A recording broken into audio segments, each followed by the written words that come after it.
Hello everyone, welcome back to the One Talk podcast. You're here with your host Ryan McCarthy, and today we are joined by Luke Modini. Luke is the Australian Cruiserweight champion with a record of 11 wins, 9 knockouts and 0 losses. And in today's episode, we touched on Luke's journey through boxing, becoming the champion, importance of having a great team around you, building a stronger mindset to become champion and to compete in boxing, combat Sport Colleseum boxing gym, and so much more. Luke is an absolute legend of a person. This was such a great episode to be able to get more insight into his journey as a person and also into his career of boxing as well.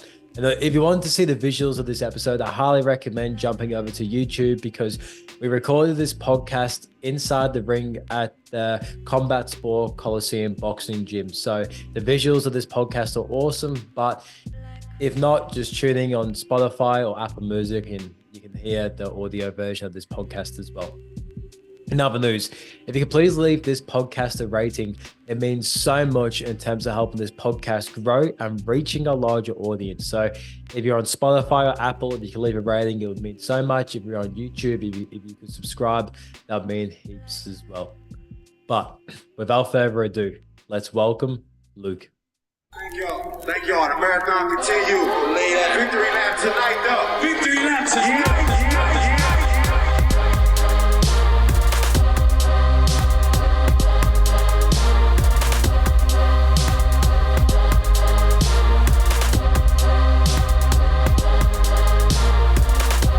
Welcome to the One Talk podcast with Ryan McCarthy. The marathon continues. That's what you would say.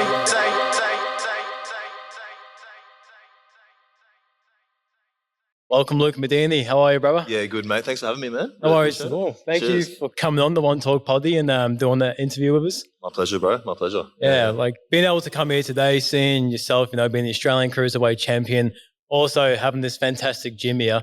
I know there must be a journey from starting point to get to where you are now. So to begin this poddy today, brother, I'd really love to begin with, how did you get introduced to boxing? Like, what's some of your earliest memories? Maybe it's from a kid when you first started watching it. Like, what's your earliest memory of boxing? Yeah, earliest memory of boxing would have been probably going to the gym at 13. 13 is when I first went to the gym. I remember I used to hassle my dad and my grandparents because I was raised up by my grandparents to get me down to a boxing gym.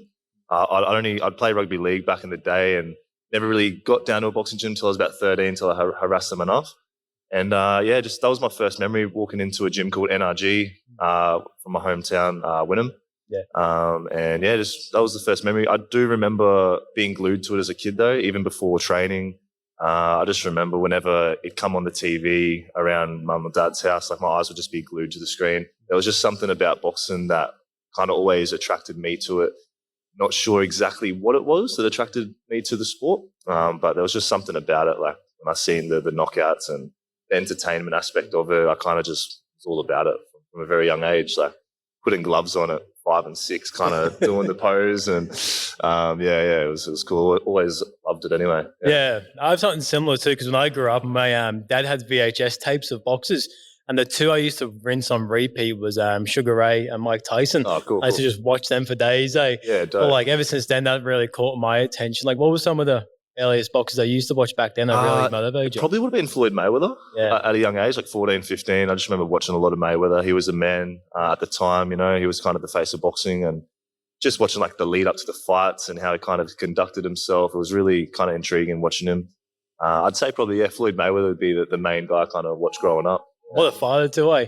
Yeah. Because I think throughout his whole career, I might be misconstruing this a little bit, but I think he only got like really hit 5 times.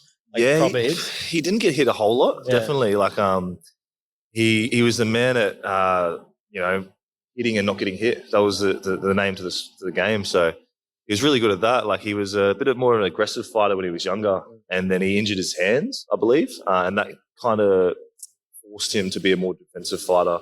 He couldn't just keep punishing guys, putting power punches on him. He had to be a bit more smarter and more defensive. So that's kind of how his style transitioned over the years. But one of the best ever do it, undefeated, I think 50-0. 50-0, yeah.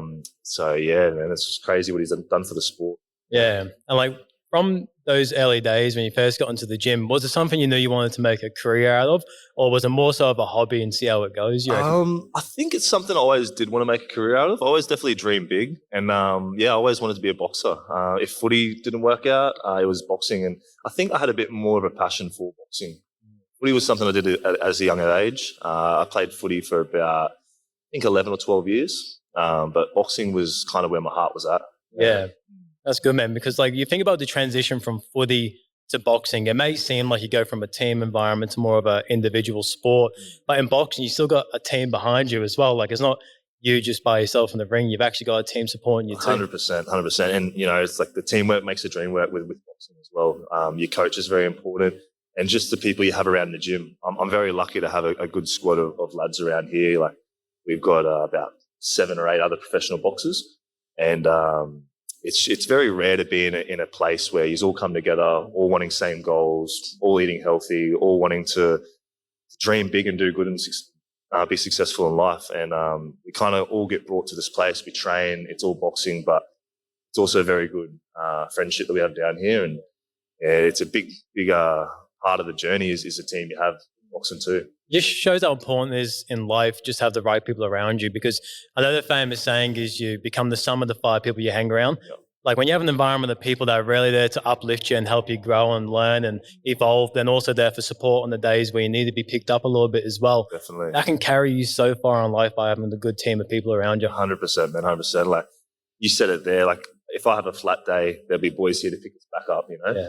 Whether it's a cheeky comment like pick your shit up, let's go, you got to fight to win, or whether it's just checking in and see how they're doing, and I think that support system we have down the gym is really good. It keeps us all accountable within boxing and outside the ring too.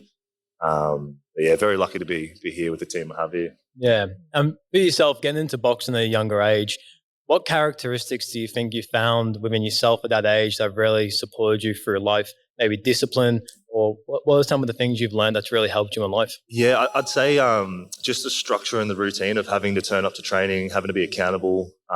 Definitely the discipline, big aspect. It's something I've always kind of struggled with a bit at a younger age, and something I've gotten better at as I've gotten older. But definitely gives you that structure, that routine, that discipline. And you're not going to be going out having beers on a Friday night. You've got sparring Saturday morning. The worst thing is to be in this ring hungover or something like that, because if you haven't prepared well, you get hit in the face, especially in the summertime in a hot shed like this. It's somewhere you don't want to be. Yeah. So you really do want to prepare yourself and give yourself every chance to not get hit, because it's a dangerous sport, popping punches, and you want to try to limit that as much as you can. So yeah.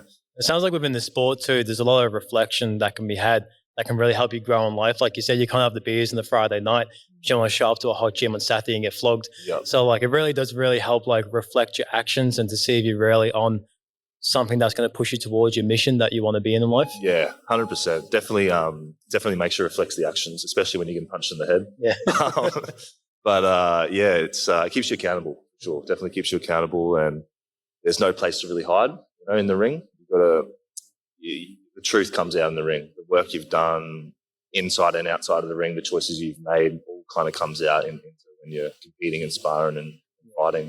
Yeah, no doubt. Because recently I was speaking to a sports psychologist. She's down in Tasmania and she works at the university down there. And she was talking about performance anxiety with the athletes she works with.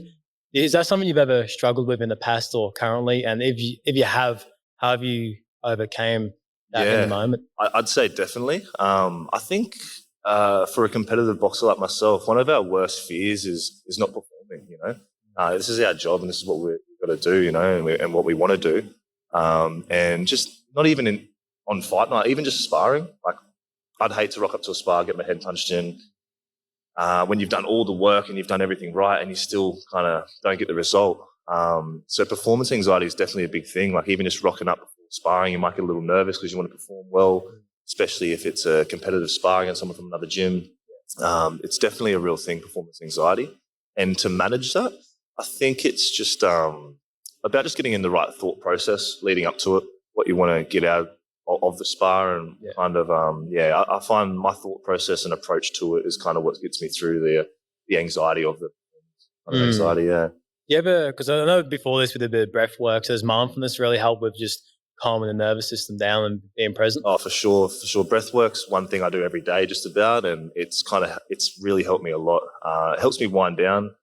When I am feeling a bit overwhelmed or stressed, it kind of helps me just reset, recenter, and just get the right thought process going. And it definitely works wonders for me. Yeah, it's like about that, the saying, like, you live and you learn, you constantly live through life and you learn different things to help you along the way, because new challenges will arise. But I feel like the more steps you make forward, the bigger the challenges get.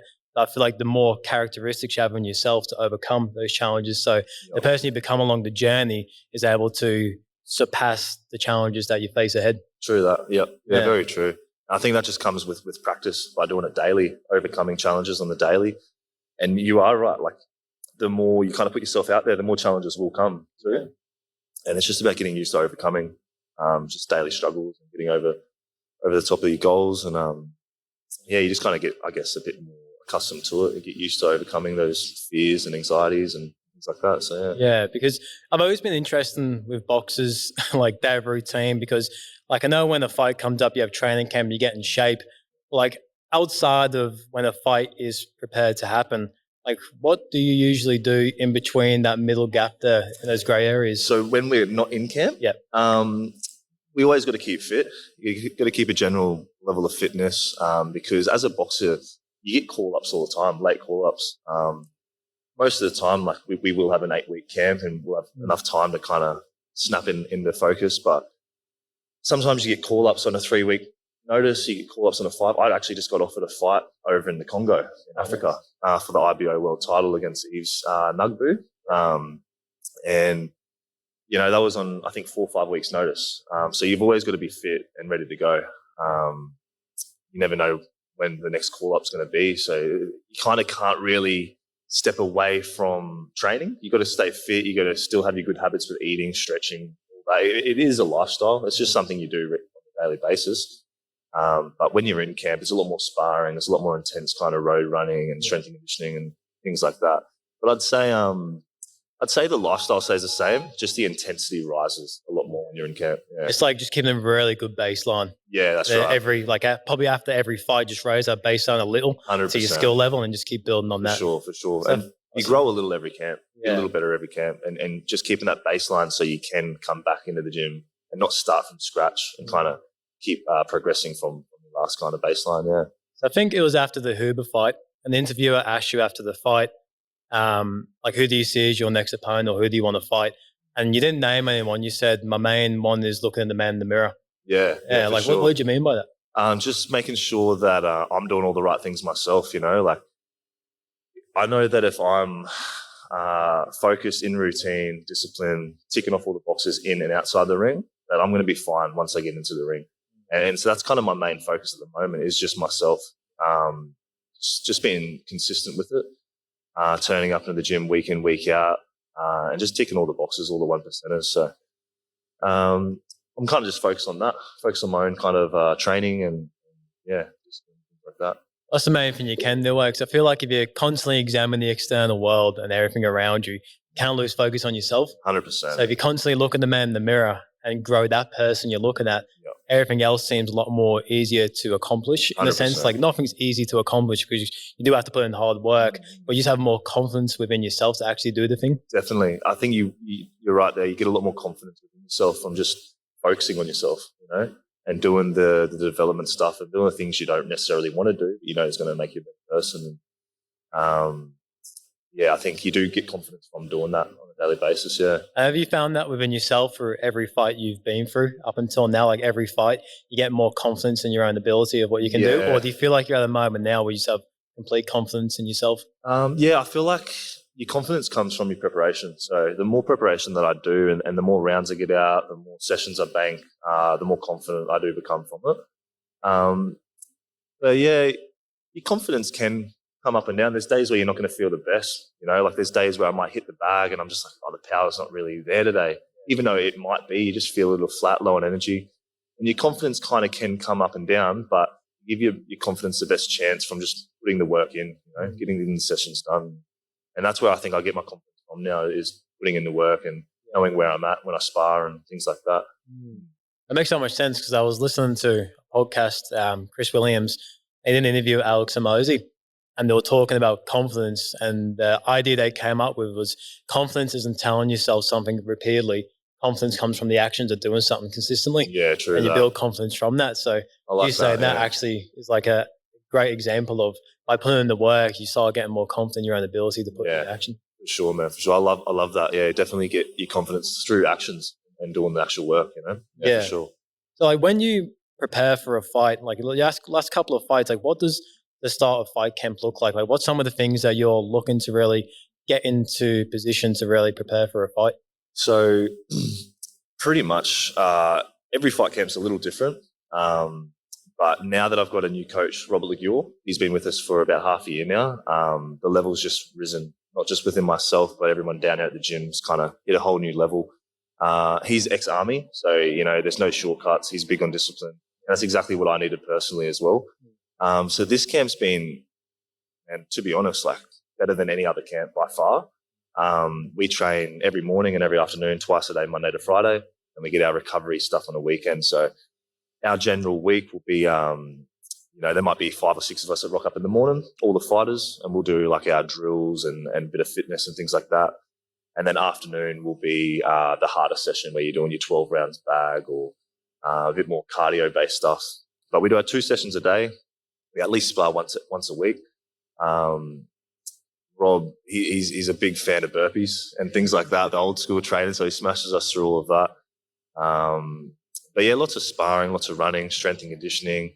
And then outside of training, it's just making sure, you know, your diet's on point, making sure you sleep, you get into bed early as well, not just getting up early, but getting to bed early. It's a big one.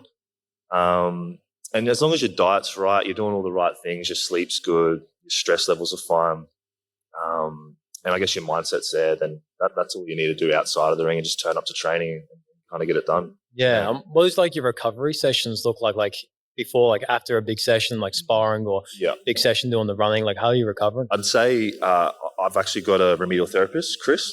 He's the man. He does kind of acupuncture, cupping all in one session. And he's just based, I think, at Hendra, not too far from here.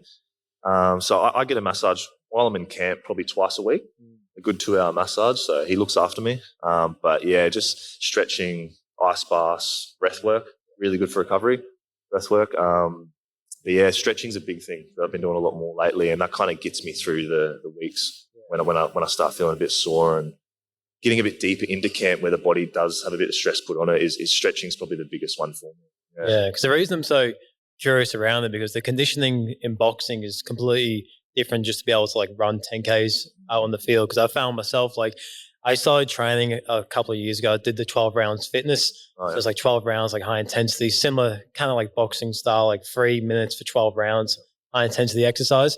I forgot I got gassed after 6 rounds doing that. Like, holy shit, like the conditioning you need for boxing is like such a high level, isn't it? Yeah, it definitely is. And I think it's just different muscle groups. Like it's a lot of shoulder, lats, and it is really a whole body thing. You know, when you do use your footwork and you move around, you're using your legs and your whole body. But you know, after you get a couple of weeks used to it, you kind of can pick it up pretty quick too. Yeah, it's just like any sport. Like if I go to rowing or if I go to tennis or something, I'm probably going to gas out just because I'm not used to, I guess, conserving my energy the right way or using the right muscle groups. But something you will pick up. But I'd say the conditioning to boxing is definitely a different one, you know, because you're still getting your explosive work, but over a long period of, you know, up to half an hour, 36 minutes of work. So. And plus you have to avoid getting hit all while doing that too. That's right. And I think that's where a lot of the pressure comes into it is control, like just staying calm as well in the ring, not being so tensed and exerting so much energy. It's about having that experience to kind of stay calm under the storm when there's punches coming at you, so you don't exert that energy from whether it be, you know, over moving or committing too much to punches or just staying calm under the storm. Yeah. Because I've been watching your videos and your fighting style because you're a southpaw, right? And you hear of fighters like Conor McGregor has a belter of a left hand. You have all these fighters that have like a really strong hand, but you've got like a solid left and an absolute bomber for right as well. So Thanks, mate. Yeah. So yeah, you've got like the right hook and also the long jab as well. So like how did you always have, I guess, power in both hands? Or was that something you really had to develop over time? I'd say, you know, you can definitely develop power to an extent, but power I believe, is something that you're born with. So yeah, I'd say I always did have power. Some fighters just don't have that power, and they're a boxer. Other fighters, do have that power, and it can be a bit of a blessing and a curse, because I've kind of relied on my career, on my power to knock people out and not have to go 8 rounds and just get it done nice and early. And it can be a bit of a curse too, because when you start relying on that, your focus kind of goes to just landing that one shot rather than trying to box and trying to find the jab and win on the points. So that's something I've kind of developed now, being with Rob, is being more of a boxer rather than just a knockout artist and power puncher. So that's what we're trying to do now, is develop that skill into me as well, and not just rely on the power. Yeah, no, 100%. Because when I was watching it, because I'm left-handed, so I'm like southpaw if I did box. Like I was trying to do a hook with my right hand. And I was like, I don't know how you get that much power in it. That was a good hook. Like I'll probably put everything into that. I definitely twisted the whole body, and my cut man, Stephen Edwards, just before the fight, actually, he said, when you throw that right hook, really turn that foot. And he told me 2 things. He said, when you go down the body, come back to the head. And when you do throw that lead hook, really turn your whole body into it. And I did both things, and they work, really well. So shout out to Stephen Edwards for the advice. Yeah. Because I think you've had a couple of fights now gone the distance. I think your most recent one was Silva. Silva, yeah. That was a really good performance. Thank you, man. Thank you. Definitely toughest fight to date. Ricky, he's a tough man. I actually broke his jaw in that fight. I think it might have been round 6 or something like that. And, he kept coming forward and finished the fight, strong, So shout out to Ricky, man. He's a tough dude, and he's got some power. The few shots that he did land, I felt them. He's definitely got power. You wouldn't want to stay and trade punches in the pocket with Ricky. But yeah, we went 8 rounds. That was definitely a test for me, and I wasn't really happy with the performance. But yeah, I was, I'll take the win anyway and move on to the next. So yeah, use as a learning curve. That's right, definitely learning curve. It was. I was preparing for another guy on the same card, and we took that fight on short notice, about a week notice, because his guy pulled out with an injury. So then I got the call up, hey, do you want to fight Ricky, main event, down the Gold Coast, Star Casino? And I was like, fucking oath, yeah, 100%, let's do it. I actually took my time and didn't give him the answer straight away, because, you don't want to really let them know straight away, do you? So I gave it a couple of days and then said, yeah, let's do it. And yeah, it was worth the risk, it paid off. Yeah, most definitely. Yeah. Because watching your fights as well, I remember when I was watching the Huber fight, and when he jumped up and wrapped his legs around you, what went through your mind in that moment? Because for some people, that could have completely thrown them off. They could have lost their mind in the moment. But for you, it really seemed like it just locked you in even more. Yeah. I watched a couple of Huber's fights, and the last fight he had against this Albanian fella, he was showboating a lot. I was kind of expecting him to showboat. I was kind of hoping that he would too. Because I haven't really had a fighter that's showboated yet, and it does make it interesting, and it adds a bit more kind of energy and animosity to it. So he the first time we clinched, I kind of got under him and kind of lifted him up just a little bit, and then he's like, "Oh, you're strong. And I'm like, "Yeah, I am, yeah." And then the second time we did it, got under him, lifted him up, and then he wrapped his legs around me to give me a hug before bedtime. And yeah, he did that. And then the ref actually said, drop him. And he was wrapped around me. You can't actually throw or, throw them off. I've seen one. Let go. Yeah, you got to let go. I've seen one fighter get disqualified from it when he probably shouldn't have. Jacob NG versus Billy did. I think he kind of made a movement where kind of threw Billy over his shoulders, and he got disqualified from that. And he was winning the fight, winning every round, and then got disqualified. And I was very lucky I didn't get a point taken off as well. I guess because I didn't really throw him off, I kind of just released and dropped him. Yeah. And that's what the ref said to do. So I dropped him, Because there must be so many things that go through your mind. Like in the moment with boxing, I'm not sure if you have a challenge with this now or if you did when you first began, but when you get into the ring and that first bell goes off, how do you zone in just for the fight and completely forget about all the people around you watching? I can imagine that must be somewhat of a skill within itself. Yeah, definitely. So leading up to the whole, ring walk and behind the stages, it's just about staying in the right mindset, not exerting energy, using nerves to your favor. Because I feel like you can use nerves to your favor. You can either let them consume you and they can eat you alive, and then by the time you're in there, you can just be flat and exhausted, or you can have the right approach and thought process towards that feeling and use that to your advantage. Whenever I get a little nervous or a wave of emotions before a fight, I just remind myself why I'm doing it. I remind myself of my grandparents at home watching the fight, my little brother's there watching the fight, and why I am doing this. And as soon as I remind myself about my why, there's just a switch. I get goosebumps. It's just a switch straight on. And the closer I do get to the ring, the more confident I actually do feel. The less I stress and get nervous, and the more I'm like, yeah, let's do it. And when I get into that ring, it's something I can't really describe. I think the adrenaline takes over, but it definitely feels like that's where I'm supposed to be. I feel something just kind of takes over me a little bit, but I can't let the adrenaline take over too much. You still got to stay calm, box, be smart, but you can still use that energy to your advantage a bit. That's a great piece of advice too, because one of the most powerful things you can do is to reflect on your why and use that as like a motivator to lock 100%. yourself back in. For sure. And as soon as I do that, man, that's what just switches me on. So I just think about it for a second, and then I'm on, get goosebumps and ready to go. So, yeah. Do you have any like what's your go-to fight meal? Fight meal? Yeah. I like a lot of sweet potato, carbs, pasta, a lot of everything, really. Yeah, a lot of everything. Pretty much, the first time I cut weight, I just ate everything and everything. We had a big pasta feed, and I ate a bit too much, and I was like a bit bloated the next day.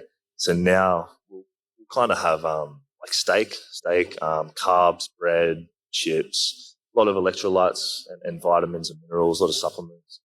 But we kind of have intervals where we'll eat probably every 2 to 3 hours. So if I'm the main event, we won't fight till probably 9 or 10 o'clock at night. So we'll stay up till midnight the night before, 1 a.m. the night before, just to eat, really. Like every 2 or 3 hours, we have intervals of food. So you're not just cramming it all into that one sitting where you're stretching your stomach out. Yeah. And it kind of helps kind of feel a bit lighter the next day, having those intervals. So I was going to say, like with eating, like you don't just have to be like physically sharp.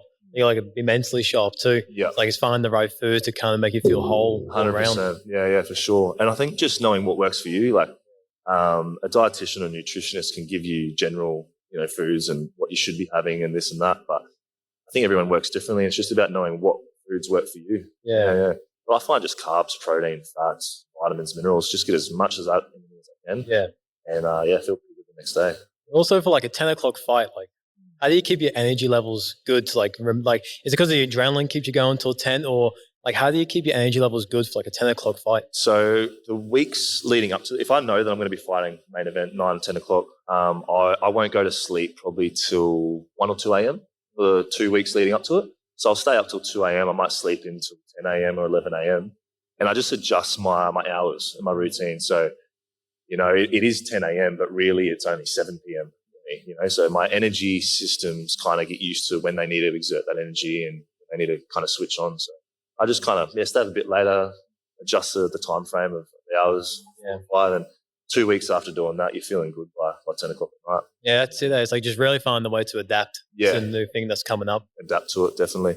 And just get used to those energy levels working at that time. We'll train at 7 or 8 o'clock or 9 o'clock, as close to the fight as we can. Yeah. Do you find, like when you usually fight, do you have to cut much, and do you find that hard? Yeah, I've got to cut a bit. So I normally walk around 96 kilos.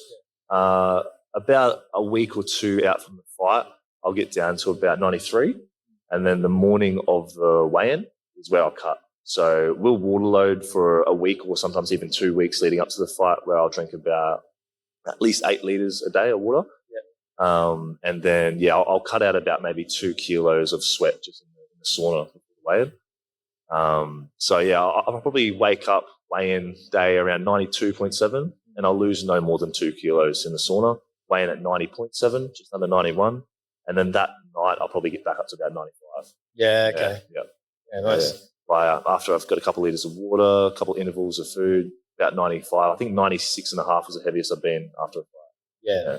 What do you prefer to be, like around 92? I'd say 93. 93, yeah. I wake up weight 93 coming into the coming weeks of the fight, around that weight.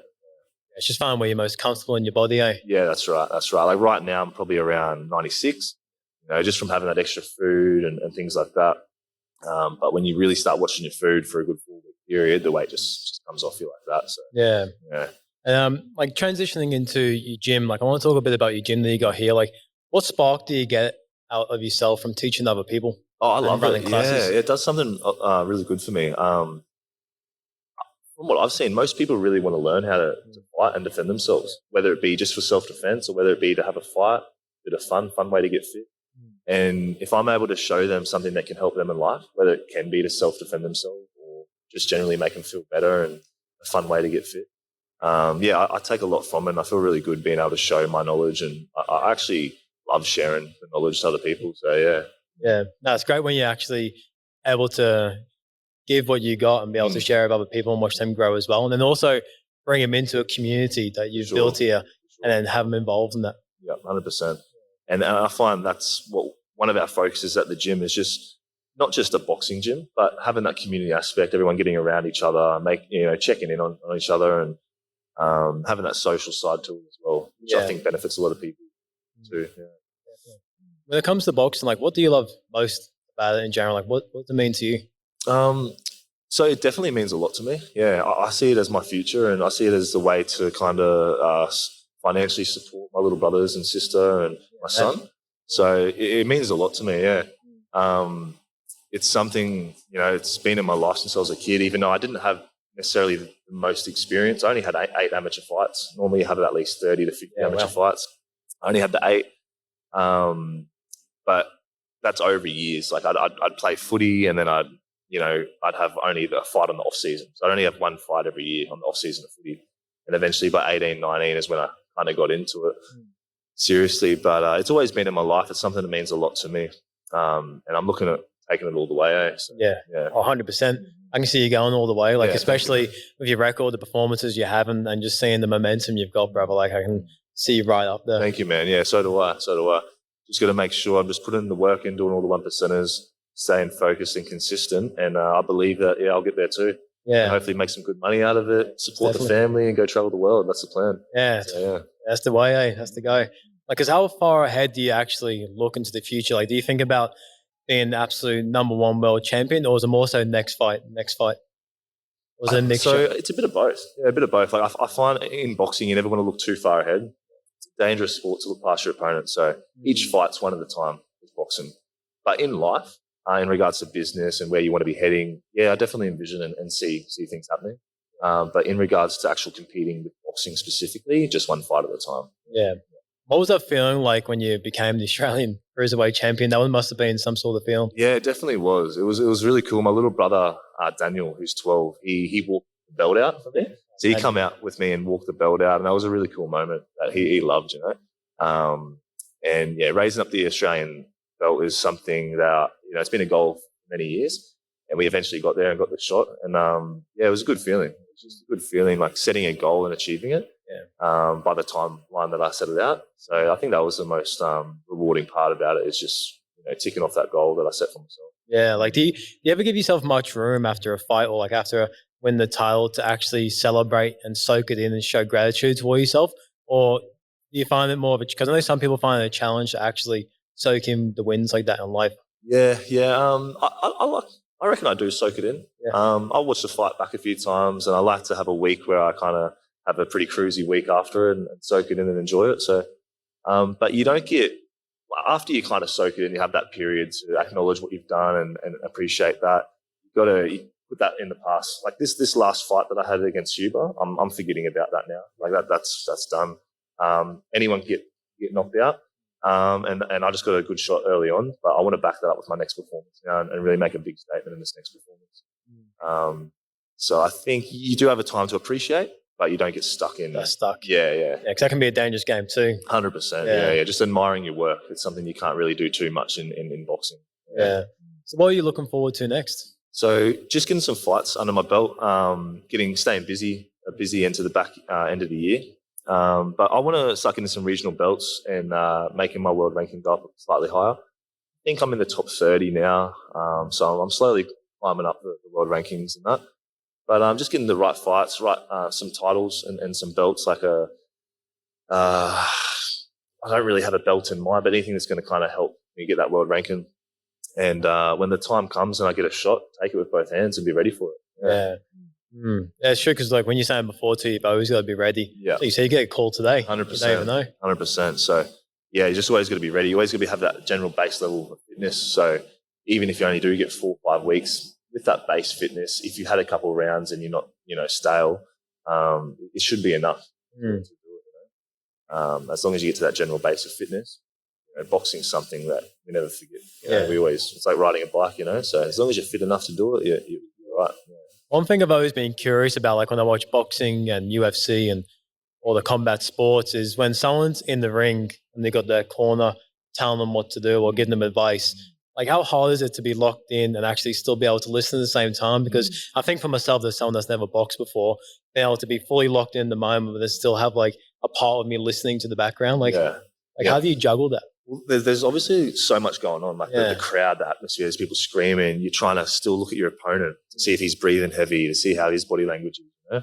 But then you've also got your coaches here, and there's a lot to take in. But I think it just comes down to practice, staying calm in the moment, and just visualizing leading up to it. When you do sit down in the corner, take your deep breaths, you have your water, you listen to your coach, because your coach can see things that you can't see from the outside perspective.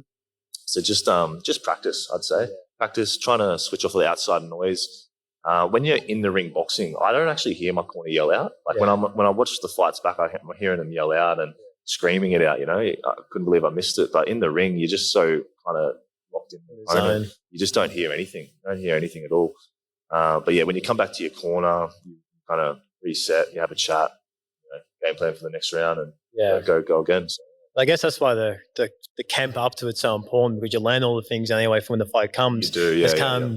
Most of it would be repeated information unless something's tweaked a little in the fight. Yeah, 100%. Like when you're sparring, like we don't necessarily sit down between rounds like we do in a fight most of the time. But, you go back, you talk to your coach. So you practice that, just that communication and staying calm between rounds. So, but definitely don't hear anything once I'm fighting. That's just me locked in. Yeah. In the world today of boxing, like, is there any boxers that you're like a big fan of at the moment that you like to watch? There's many actually. There's a lot. But in regards to Australia boxing, the two to watch out for that I would say would be Jalen Tate and Louis Chadwick. I reckon they're the two most underrated boxers in Australia right now. And I think you're going to hear a lot more about Louis Chadwick and Jalen Tate coming up over the next couple of years. I believe they'll both be world champions, and there's a lot of talent coming out of Australia. So, What weight division do they both? So Louis is a super welter. Yeah.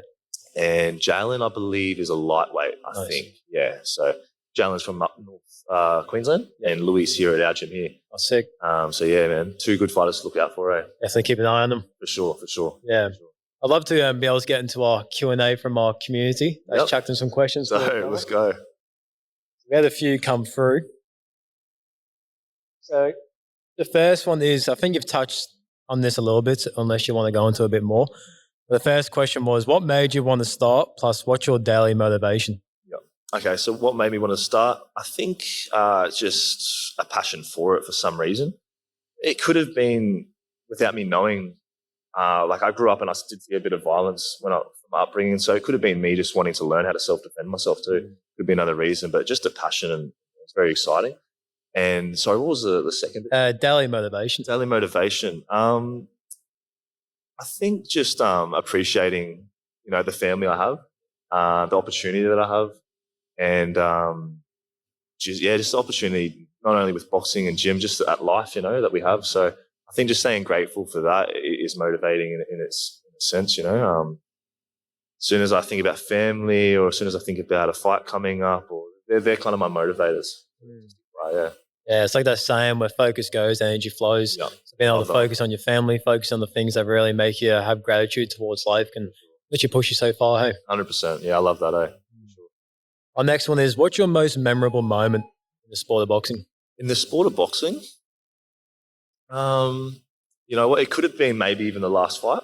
If it wasn't the last fight, the only other memorable moment I really enjoyed was winning the Queensland title against Nervosa Smiley.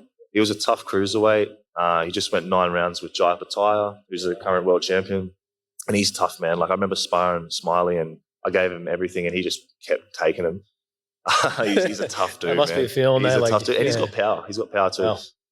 So yeah, we had the fight, and I think I got a TKO round 2 on him, and that was a big statement for myself. And something like the adrenaline just took over me, and I just ran and jumped up on the ropes and just started shouting and screaming, and it's like something took over my body. You know what I mean? I never experienced something like that. And that was a pretty cool moment too. Just jumping up in the rings, having your friends cheer for you, and just kind of just flowing.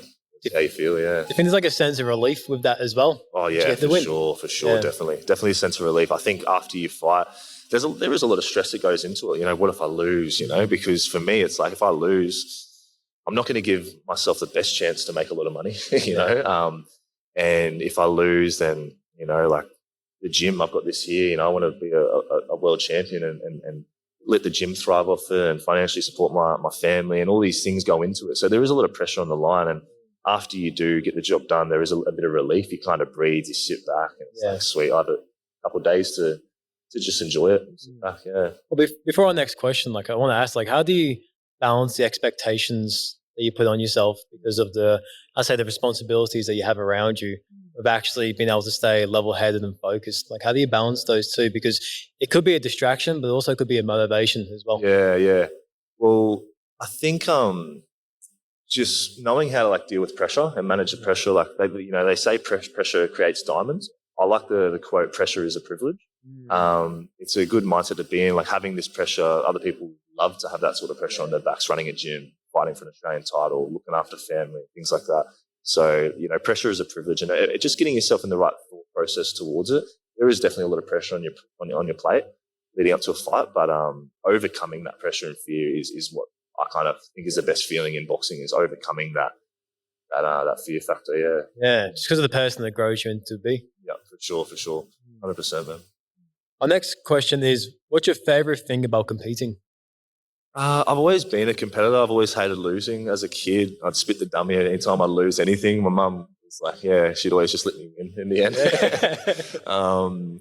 So I've always had that competitive aspect to me. I love winning. It's just something that's, I guess, born in me, instilled in me. Yeah. Our next one is, what food does Luke crave after a fight, considering the diet and everything else leading up to the fight? Food. Man, I couldn't really say one food, but I'd say a lot of everything. Yeah, a lot of everything. It's Ariala's and Kipparing, the buffets. Yeah, 100%. Love my buffets. I love my KFC. Yeah. KFC's definitely a weakness. Sushi, Thai food, big one. But just a bit of everything, really, because you have to be fairly strict. And then when you do, you know, finish a fight, you kind of indulge in everything for that week. Yeah. Not just one kind of meal, but a bunch of everything. But I'd say my main go-to would be Thai or KFC. Yeah, just enjoy the things you couldn't have before. 100%. You really appreciate it. I remember this one fight, I had to make a catch weight. Yeah. So it's a catch weight is where you agree to fight at a certain weight, which was 85 kilos, because there's a big gap from light heavy to cruiser. There's an 11.7 kilo gap. Is 85 massive. Quite low for you? Yeah, it was at the time. Yeah, for sure. It was real hard to get down that weight. So there's a massive gap. Like every other division goes up, 3 or 4 kilos. But as soon as you get to light heavy to cruiser, there's an 11.7 kilo gap. So it's massive, So we agreed to fight at 85 in the middle. And I just remember I was telling my coach, like, I don't think I'm going to be able to do this. Like 85, I struggled. It wouldn't have been healthy to get to that. But I made it. I made 85. And I remember when I was making weight for that fight, the Zinger Stacker just come out. And it was just like, how much it gets advertised is ridiculous. It's on newsfeed. It's on the car when you're driving home. It's, popping up everywhere. And as soon as it comes up in the newsfeed, you'll quickly like flick through that and just get it out of your head. And, I just remember the first thing I did that night wasn't get a KFC stacker because it was closed. I got a donut, but the next day, first thing it was that KFC stacker, But yeah, like you definitely miss out on food, and you kind of, I guess, just appreciate being able to have those meals afterwards a lot more than you ever would. Yeah, because it kind of feel like a reward, like your kind of reward system as well. Like. Yeah. And I think like until I start cutting, I don't realize how much I do appreciate having those meals I like eating and stuff. So yeah. You find over the years going through fight camps and training, your ability to resist temptation has gotten better? Yeah, definitely. Yeah. I'd say just discipline in general. Yeah, it has gotten better. Each year, I think it's gotten better. Yeah. And that's just coming with experience and maturity. You just, just choose to level up if you want to. So yeah. Man, I've got one final question for you, brother. Yeah. So if someone was about to make their debut, what advice would you give to someone? Maybe it's for the camp, maybe it's for the fight. Like, do you have any advice that you could give to someone? In regards to the camp, I'd say make sure you put the work in and don't cheat yourself. Do all the 1%ers and make it a lifestyle. Make your life around this camp. It's too dangerous, this sport, to not make this your full kind of focus. So I'd say give it your everything if you're going to do it. Yeah. In regards to the fight night, just don't get hit. Yeah. I like it. Good advice. Yeah.